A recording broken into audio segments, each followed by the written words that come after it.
Kalau kita perhatikan ya, pondasi Ka'bah itu dikelilingi batu marmer berwarna putih yang disebut syazarwan. Fungsinya untuk menahan pondasi Ka'bah agar tidak rubuh atau terkikis karena dahulu daerah area Ka'bah berpasir dan terkadang berbanjir. Maka dikhawatirkan hal itu akan merobohkan Ka'bah. Oleh karenanya dibuatkanlah syazarwan ini untuk menopang pondasinya oleh orang-orang Arab dahulu. Untuk era sekarang, syazarwan ini juga berfungsi untuk menghindari adanya jamaah yang terjepit di dinding Ka'bah ketika haji. Nah, di dekat pintu Ka'bah, masih di area syazarwan, kita akan melihat sebuah tanda berupa 8 buah batu mewah. Ini disebut dengan area Mi'jan, merupakan lokasi di mana Nabi Ibrahim dan Nabi Ismail mengadon tanah liat untuk membangun Ka'bah. Begitu pula, ini merupakan lokasi favorit Rasulullah SAW serta tempat di mana Jibril mengajarkan salat kepada Nabi Muhammad SAW.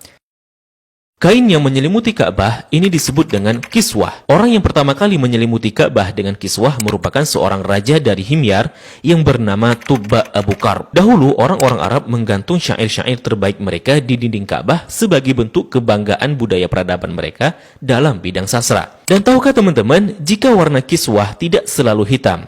Pada awalnya berwarna putih bergaris merah dari Yaman. Kemudian menjadi putih, menjadi merah, kuning, hijau, dan yang terakhir hitam hingga sekarang. Tulisan kaligrafinya ditulis dengan benang emas bertuliskan ayat-ayat Al-Quran. Kiswah juga memiliki kain dalaman berwarna putih yang disebut bithana kiswah untuk meresap panas dari dinding Ka'bah. Biasanya kain kiswah diganti pada tanggal 9 Dzulhijjah dan bekasnya dipotong-potong untuk dihadiahkan kepada orang-orang tertentu. Nah, dari pintu Ka'bah, di sebelah kiri pojok Ka'bah tersimpan Hajar Aswad di dalam sebuah cangkang berwarna perak. Pintu Ka'bah sendiri berjarak 2 meter dari lantai. Pada awalnya teman-teman, pintunya sejajar dengan lantai. Namun karena terjadi perampokan isi Ka'bah, kemudian orang-orang Quraisy berinisiatif untuk meninggikannya. Nah, dalam perjalanan sejarahnya, pintu Ka'bah telah berubah-ubah baik bentuk, sendi maupun bahan bakunya. Pintu yang ada sekarang merupakan hadiah dari Raja Khalid bin Abdul Aziz, Raja Saudi, dan dilapisi emas murni 99 karat seberat 280 kg dengan total biaya 46 miliar. Dan itu dana dari tabungan Raja Khalid sendiri. Nah, pintu ini memiliki kunci dengan desain klasik dan secara turun-temurun sejak dahulu kala dipegang oleh keluarga keturunan Qusay bin Kilab bin Murrah. Dan pintu ini hanya dibuka 2 kali selama setahun, yakni pada awal bulan Sya'ban dan awal bulan Zulhijjah untuk dibersihkan. Dan untuk memasukinya diperlukan tangga portable. Dalam Ka'bah sendiri tidak memiliki lampu, sehingga ketika memasuki Ka'bah maka akan diterangi dengan penerangan dari luar. Nah, ketika kita memasuki ke dalam Ka'bah, maka kita akan melihat jika lantai dan dinding dalam Ka'bah dihiasi dengan batu marmer yang dominan putih. Marmer hijau menghiasi lantai dengan bentuk persegi yang dihiasi oleh marmer coklat di sampingnya. Kalau kita salat di dalam Ka'bah, maka garis ini bisa jadi batas safnya. Kalau diperhatikan, maka di sudut terdapat potongan marmer hijau. Ini sebagai tanda bahwa Rasulullah SAW melakukan salat di tempat ini saat memasuki Ka'bah. Begitu juga di bagian pojok dan dindingnya dihiasi 1, 2, 3 marmer hijau. Di bagian atas juga terlihat ada beberapa buah saluran udara yang didesain sedemikian rupa. Jika kita mengadah ke langit, maka kita akan melihat jika langit-langit Ka'bah dihiasi dengan kiswah berwarna hijau. Jika diperhatikan, maka terdapat tulisan Ya Manan yang artinya Maha Pemberi. Kemudian di bawahnya sebelah kanan bertuliskan Ya Dzal Jalali yang artinya yang memiliki keagungan. Lalu di sampingnya bertuliskan Wal Ikrami yang artinya yang memiliki kemuliaan. Di bawahnya tertulis penggalan surah Al-Baqarah ayat 144 yang berbunyi Qad nara taqalluba wajhika fis samai falanwalliyannaka qiblatan tardaha fawalli wajhaka syatral masjidil haram. Kemudian di tengahnya bertuliskan kalimat tauhid La ilaha illallah Muhammadur Rasulullah. Dilanjutkan di bawahnya bertuliskan surah Ali Imran ayat 96 dengan bunyi Inna awwala baitin wudi'a lin-nasi lalladzi bi Bakkata mubarakan wa hudan lil alamin.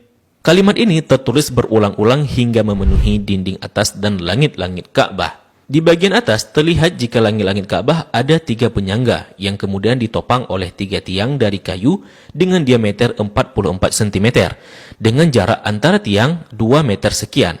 Tiang ini dihiasi dengan 6 hiasan cincin terbuat dari emas.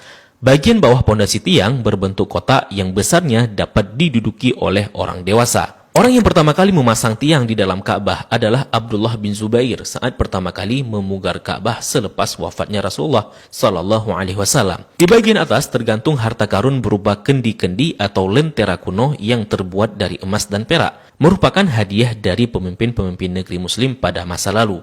Kalau ditanya, kenapa kendi-kendi ini masih digantung? Ini merupakan tradisi yang sudah ada sejak masa silam. Nah, di bawahnya, tepatnya di antara tiang, terlihat sebuah meja heksagonal berwarna putih dengan atasannya dihiasi marmer hijau. Memiliki kabinet penyimpanan dengan 2 pintu dan 4 engsel. Memiliki 2 pegangan. Ini berfungsi untuk menyimpan bukhur dan minyak wangi seperti kasturi, ember, gaharu, dan sebagainya yang nantinya digunakan untuk mencuci dan membersihkan Ka'bah. Dan ini merupakan wadah untuk menaruh wangian. 2 sisi dinding Ka'bah terdapat 1, 2, 3, 4, 5, 6, 7, 8, 9, 10 buah plakat yang tertempel di dinding Ka'bah dengan warna yang berbeda dan terbuat dari batu alam. Salah satu yang mencolok adalah plakat yang tepat berada di depan area Rasulullah Salat. Plakat ini berisi kaligrafi dengan style kufik murabba yang tertulis La ilaha illallah Muhammadar Rasulullah. Selain itu juga ada plakat lain yang berisi maklumat mengenai renovasi Ka'bah oleh Raja Khalid bin Abdul Aziz. Sepertinya plakat lain juga berupa maklumat renovasi Ka'bah oleh pemimpin-pemimpin Muslim sebelumnya. Di sampingnya terdapat sebuah pintu yang disebut pintu At-Taubah yang sepenuhnya dihiasi dengan emas murni. Di belakang pintu ini ada sebuah tangga yang mengakses ke atas Ka'bah. Dari atas dapat dilihat jika ada pengait untuk mengikat kain kiswah dari atas. Dan bahkan kita bisa juga salat di atas Ka'bah. Jika Ka'bah tidak diselimuti kiswah, maka penampakannya akan seperti ini.